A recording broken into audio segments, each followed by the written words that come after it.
मेरे प्यारे बच्चे, मुझ पर विश्वास करो। हर चीज का एक कारण और एक मौसम होता है, तो आपको चिंता करने की कोई जरूरत नहीं है। मैं हमेशा आपके साथ हूँ। दावा करने के लिए इस वीडियो को अंत तक देखें। जीवन उतार चढ़ाव, सफलता और असफलता, खुशी और दुख से भरी एक यात्रा है। इनमें से प्रत्येक अनुभव हमें आकार देता है, हमें सिखाता है और हमें आने वाले समय के लिए तैयार करता है। यह विश्वास कि हर चीज का एक कारण और एक मौसम होता है, हमें एक उच्च शक्ति पर भरोसा करने के लिए प्रोत्साहित करता है। यह मानते हुए कि जीवन की घटनाओं के बारे में हमारी समझ हमारे मानवीय दृष्टिकोण से सीमित है। हर चीज का एक कारण होता है कि धारणा बताती है। हर घटना के पीछे एक उद्देश्य होता है, भले ही वह उद्देश्य तुरंत स्पष्ट ना हो। यह हमें अपने अनुभवों में शपथ तलाशना, अपनी चुनौतियों से आगे बढ़ना और अपने संघर्षों में अर्थ ढूंढना सिखाता है।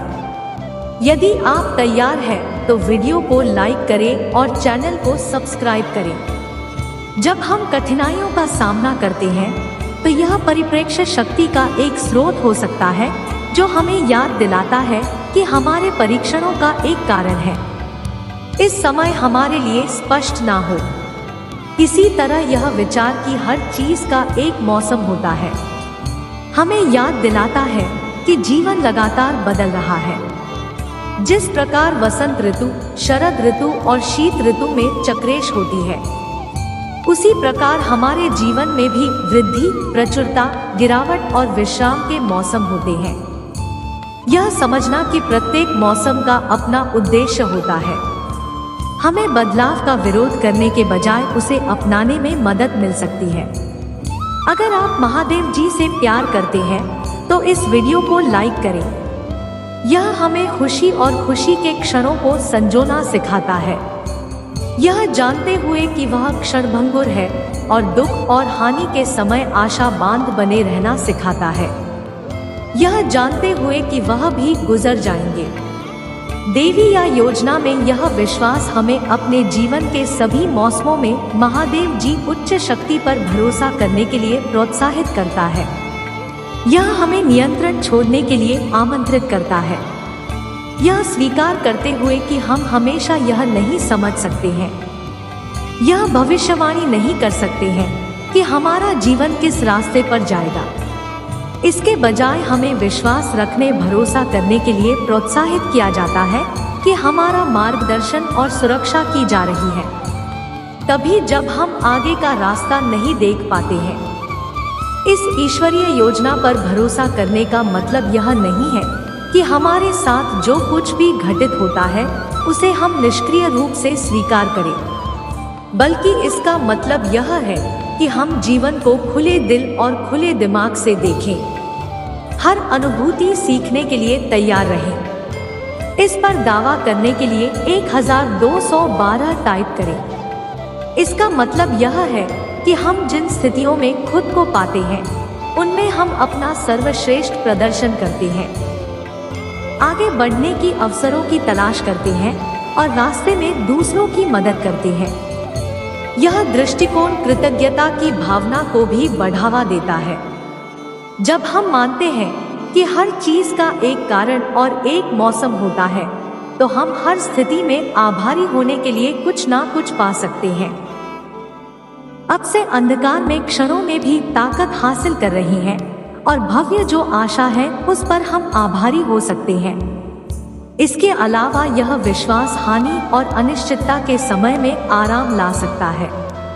यह हमें याद दिलाता है कि हमारे प्रियजन वास्तव में हमसे कभी नहीं होते हैं, वह बस अस्तित्व के दूसरे मौसम की ओर बढ़ गए हैं।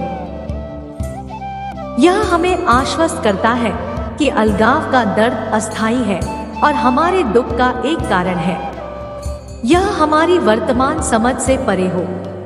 यह सांत्वना का एक स्रोत हो सकता है जो हमें नुकसान की उथल-पुथल के बीच शांति की भावना प्रदान करता है। अनिश्चितता के क्षणों में यह भरोसा करना कि हर चीज का एक कारण और एक मौसम होता है, भविष्य के बारे में चिंता को कम करने में मदद करता है। यह हमें वर्तमान में जीने के लिए प्रोत्साहित करता है, जो हम नियंत्रित कर सकते हैं उस पर ध्यान केंद्रित करते हैं, और जो हम नहीं कर सकते उसके बारे में चिंता मुक्त करते हैं। यह विश्वास हम ताज के साथ अज्ञात का सामना करने की अनुमति देता है, यह जानते हुए कि हम एक बड़ी योजना का हिस्सा है और हर कदम चाहे कितना भी अनिश्चित क्यों ना हो, हमें हमारे उद्देश्य की ओर ले जा रहा है। यह परिप्रेक्ष्य हमें सभी चीजों की परस्पर संबद्धता को पहचानते हुए अपनी तात्कालिक परिस्थितियों से परे देखने के लिए भी प्रोत्साहित करता है। यह विचार कि हर चीज का एक कारण और एक मौसम होता है। इसका तात्पर्य यह है, हमारे कार्य और अनुभव जीवन के एक बड़े से हिस्सा है। यह हमें दयालुता और करुणा के साथ कार्य करने के लिए प्रेरित कर सकता है, यह समझते हुए कि हमारा जीवन दूसरों को उन तरीकों से छूता है जिनका हमें एहसास भी नहीं होता है। यह हमें याद दिलाता है कि कठिनाई का हमारा मौसम किसी और के विकास का कारण हो सकता है, जैसे उनकी चुनौतियां अनजाने में हमारे जीवन को समृद्ध कर सकती हैं। इस विश्वास को अपनाना कि हर चीज का एक कारण होता है और एक मौसम हमें धैर्य भी सिखाता है। जिस तरह किसानों को भरोसा है कि उनकी फसल अपने समय पर उगेंगे, उसी तरह हमें भी भरोसा रखना चाहिए कि मौसम सही होने पर हमारे प्रयास पर देंगे। यह धैर्य निष्क्रिय नहीं है, यह एक सक्रिय ट्रस्ट है जो हमें भविष्य के लिए तैयार करता है।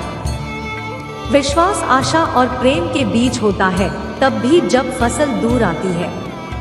हमारे जीवन के दरिया समय में यह विश्वास हमें तत्काल संतुष्टि की आवश्यकता को त्यागने और यह स्वीकार करने के लिए प्रोत्साहित करता है कि कुछ प्रश्न अभी अनुत्तरित रह सकते हैं। हमें यात्रा में आनंद खोजने, वर्तमान क्षण की सुंदरता और इससे मिलने वाले शब्द का जश्न मनाने के लिए आमंत्रित करता है। यह हमें खुद के साथ सौम्य रहना सिखाता है, यह समझते हुए कि विकास में समय लगता है और हर मौसम अपनी चुनौतियों और जीत के साथ हमारी यात्रा का एक अनिवार्य हिस्सा है। इस बात पर भरोसा करना कि हर चीज का एक कारण और एक मौसम होता है, लचीलापन को बढ़ावा देता है। यह हमें जीवन के तूफानों का ताकत के साथ सामना करने के लिए तैयार करता है, यह जानते हुए कि वह भी एक उद्देश्य की पूर्ति करते हैं। यह हमें असफलताओं से उबरने में मदद करता है, इस ज्ञान से प्रेरित होकर कि यह अनुभव व्यर्थ नहीं है बल्कि हमें उन लोगों के रूप में आकार दे रहे हैं जिन्हें हम बनना चाहते हैं। यह विश्वास कि हर चीज का एक कारण और एक मौसम होता है एक शक्तिशाली सिद्धांत है जो जीवन की जटिलताओं के माध्यम से हमारा मार्गदर्शन कर सकता है। हमें उच्च शक्ति पर भरोसा करना, अपने अनुभवों में अर्थ ढूंढना और हमारे जीवन के बदलते मौसमों को अनुग्रह के साथ स्वीकार करना सिखाता है। यह हमें कृतज्ञता और साहस के साथ जीने के लिए प्रोत्साहित करता है, यह विश्वास करते हुए कि हम एक दिव्य योजना का हिस्सा है जो सही समय पर सामने आ रही है। जैसे जैसे हम अपनी यात्रा के उतार चढ़ाव को पार करते हैं, आइए हम इस भरोसे को बनाए रखें जिससे यह हमारे मार्ग रोशन कर सके और हमारे कदमों का मार्गदर्शन कर सके। यदि आपको इसकी आवश्यकता है तो हर हर महादेव टाइप करें। मेरे प्यारे बच्चे, भगवान ने तुम्हें कई लोगों के लिए आशीर्वाद बनाने के लिए चुना है। यह एक व्यक्ति को दिए गए एक अद्वितीय उद्देश्य और मिशन की पुष्टि है। यह घोषणा जीवन के प्रति व्यक्ति के दृष्टिकोण को बदल सकती है, जिम्मेदारी, उद्देश्य और सशक्तिकरण की गहरी भावना पैदा कर सकती है। आइए इस आह्वान की गहराई में उतर जाने कि यह कैसे किसी के जीवन और दूसरों के जीवन को आकार दे सकता है। कई लोगों के लिए आशीर्वाद बनने के लिए महादेव जी द्वारा चुना जाना एक गहरा सम्मान और एक महत्वपूर्ण जिम्मेदारी है। यह बताता है कि आपके बारे में कुछ विशेष है, कुछ ऐसा है जिसे भगवान देखता है और महत्व देता है। इसका मतलब यह नहीं है कि आप दूसरों से बेहतर है, बल्कि इसका मतलब यह है कि आपको दुनिया में एक विशिष्ट भूमिका निभानी है जो आपके आसपास के लोगों के जीवन में अच्छाई लाने के लिए बनाई गई है। इस शाम को अपनाने में पहला कदम यह समझना है कि आशीर्वाद होने का क्या मतलब है। किसी को आशीर्वाद देने का अर्थ उसके लिए सुख, शांति, समृद्धि या कल्याण लाना है।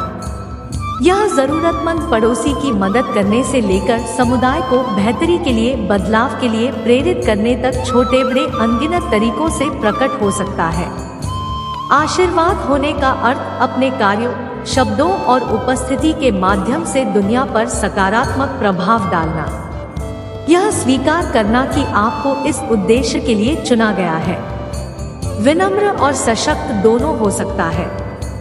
यह आपको अपनी प्रतिभा, जुनून और अनुभवों पर विचार करने के लिए प्रेरित कर सकता है। यह विचार करते हुए कि उनका उपयोग दूसरों को लाभ पहुंचाने के लिए कैसे किया जा सकता है। शायद आप हमें सुनने की आदत हो, संगीत की प्रतिभा हो या पढ़ाने का जुनून हो। आपके उपहार जो भी हो वह केवल आपकी पूर्ति के लिए नहीं है, बल्कि दुनिया के साथ साझा करने के लिए है। इस ग्राहक को जीने के लिए अपने आराम क्षेत्र से बाहर निकलने की इच्छा की आवश्यकता होती है। इसका मतलब है दूसरों की मदद और सेवा करने के अवसरों के लिए खुला रहना, भले ही यह सुविधाजनक या चुनौतीपूर्ण हो। इसमें अपना समय स्वेच्छा से देना, अपने संसाधनों को साझा करना या बस किसी जरूरतमंद को एक दयालु शब्द देना शामिल हो सकता है। दयालुता का प्रत्येक कार्य, चाहे कितना भी छोटा क्यों ना हो, मानवता के तालाब में एक लहर है जो देख सकते हैं उससे कहीं अधिक फैलने में सक्षम है। अनेक लोगों के लिए आशीर्वाद बनने के लिए भी सहानुभूति और करुणा की आवश्यकता होती है। इसका मतलब है अपनी जरूरतों और इच्छाओं से परे दूसरों के संघर्ष और दर्द को देखना। इसमें उनकी कहानियां सुनना, उनकी चुनौतियों को समझना और बिना किसी निर्णय के समर्थन प्रदान करना शामिल है। इस प्रकार की सहानुभूति बाधाओं को तोड़ सकती है, फूल बना सकती है और समुदाय और अपनेपन की भावना को बढ़ावा दे सकती है। इसके अलावा भगवान द्वारा आशीर्वाद के रूप में चुने जाने का तात्पर्य व्यक्तिगत विकास और विकास की यात्रा से है। यह स्वयं का सर्वश्रेष्ठ संस्करण बनने के बारे में है, अपने लिए नहीं बल्कि इसलिए ताकि आप अधिक प्रभावी ढंग से दूसरों की सेवा कर सकें। इस यात्रा में व्यक्तिगत चुनौतियों पर काबू पाना नहीं, कौशल सीखना या अपने आध्यात्मिक जीवन को गहरा करना शामिल हो सकता है। जैसे जैसे आप बड़े होते हैं, आप अंधेरे में प्रकाश और आशा लाने में अधिक सक्षम हो जाते हैं। यह आह्वान कृतज्ञता और विनम्रता की मानसिकता को भी प्रोत्साहित करता है। यह स्वीकार करना कि आपको एक आशीर्वाद के रूप में चुना गया है, आपको उन उपहारों और अवसरों की याद दिलाता है जो आपको दिए गए हैं। यह आपको कृतज्ञता की भावना के साथ जीने के लिए प्रोत्साहित करता है। अपने जीवन की हर अच्छी चीज को एक उपहार के रूप में पहचानता है जिसे संजोया जाना चाहिए और साझा किया जाना चाहिए। साथ ही यह विनम्रता को बढ़ावा देता है, आपको याद दिलाता है कि दूसरों को आशीर्वाद देने की क्षमता आपका अपना काम नहीं है, बल्कि भगवान द्वारा दिया गया विशेषाधिकार है। कई लोगों के लिए आशीर्वाद बना एक बार की घटना नहीं है, बल्कि जीवन भर का मैच। यह लगातार दूसरों की भलाई में योगदान करने, उत्थान और प्रोत्साहित करने और पुनर्स्थापित करने के तरीकों की तलाश करने के बारे में है। यह मिशन आपको अप्रत्याशित रास्तों पर ले जा सकता है, नहीं रिश्ता, अनुभव और चुनौतियों के द्वार खोल सकता है। इसके लिए दृढ़ता, विश्वास और भगवान के मार्गदर्शन और प्रावधान में गहरी विश्वास की आवश्यकता होती है। इसके अलावा यह आवाज भव्य इशारों या दान के सार्वजनिक कार्यों तक सीमित नहीं है। अक्सर सबसे गहरा आशीर्वाद शांत चरणों में आता है। एक आरामदायक अलीगंज, एक सुनने वाला तांत्रिक, ताज़ा हंसी क्रीम और दयालुता के इन सरल कार्यों में ही हम दुनिया के सामने भगवान के हृदय को सबसे स्पष्ट रूप से दर्शाते हैं। आशीर्वाद के रूप में चुना जाना उद्देश्य और आनंद के साथ जीने का निमंत्रण है। यह एक अनुस्मारक है कि आपके जीवन का अर्थ है, एक कारण से है, और वह कारण दूसरों के जीवन में अच्छाई लाना है। यह एहसास आपके दिनों को रोमांच और संतुष्टि की भावना से भर सकता है, यह जानते हुए कि प्रत्येक बातचीत सकारात्मक बदलाव लाने का एक अवसर है। अंत में जब भगवान कहते हैं, मेरे प्यारे बच्चे, भगवान ने तुम्हें कई लोगों के लिए आशीर्वाद बनाने के लिए चुना है। यह एक उल्लेखनीय यात्रा शुरू करने का निमंत्रण है। यह स्वयं से परे देखने, दूसरों की सेवा में अपने उपहारों और प्रतिभाओं का उपयोग करने और प्रेम, दया और उदारता से चयनित जीवन जीने का आह्वान है। दावा करने के लिए ओम नमः शिव टाइप करें। इस आह्वान को अपनाने से न केवल आपका अपना जीवन बल्कि आपके आसपास के लोगों का जीवन भी बदल सकता है, जिससे आशीर्वाद की एक विरासत बन सकती है जो अनंत काल तक गूंजती है। जैसे ही आप इस रास्ते पर चलें, याद रखें कि आप कभी अकेले नहीं हैं। आरिफ जी आपके साथ है, मार्गदर्शन कर रहा है, सशक्त बना रहा है और दुनिया में आशा और खुशी लाने के लिए आपका उपयोग कर रहा है। जब महादेव जी कहते हैं, मेरी प्यारी बच्ची, अपनी स्थिति को दोष मत दो, निराश मत हो, घबराओ मत, यह एक शक्तिशाली अनुस्मारक है कि हम अपने संघर्षों में अकेले नहीं हैं। जीवन कभी कभी भारी लग सकता है, चुनौतियों और बाधाओं से जूझना असंभव लगता है। हालांकि यह दिव्य प्रोत्साहन हमें एक अलग दृष्टिकोण अपनाने के लिए आमंत्रित करता है। लचीलापन, आशा और विश्वास का ही इस मार्गदर्शन को आगे जाने इंसानों में निराश होना, अपनी नाखुशी के लिए अपनी परिस्थितियों को दोष देना और घबराहट का शिकार होना आसान है। अपनी स्थिति को दोष ना दें। जीवन की चुनौतियों के प्रति हमारी प्रतिक्रियाओं की जिम्मेदारी लेने का आह्वान है। यह एक अनुस्मारक है कि हालांकि हमारे साथ क्या होता है उस पर हमारा नियंत्रण नहीं हो सकता है। हम कैसे प्रतिक्रिया देते हैं इस पर हमारा नियंत्रण है। अपनी स्थिति को दोष देने से हम इस बात पर ध्यान केंद्रित कर सकते हैं कि हम क्या नहीं बदल सकते, बजाय इस बात पर कि हम क्या बदल सकते हैं। इसके बजाय हमें अपने अनुभवों के माध्यम से मजबूत और समझदार बनने के लिए अपनी परिस्थितियों में सबक और अवसरों की तलाश करने के लिए प्रोत्साहित किया। ज्यादा है, निराश ना हो, हमें अपनी आशा और विश्वास बनाए रखने का आग्रह करता है, तब भी जब जीतू योजना के अनुसार नहीं चल रही हो। निराशा हमारी रोशनी को कम कर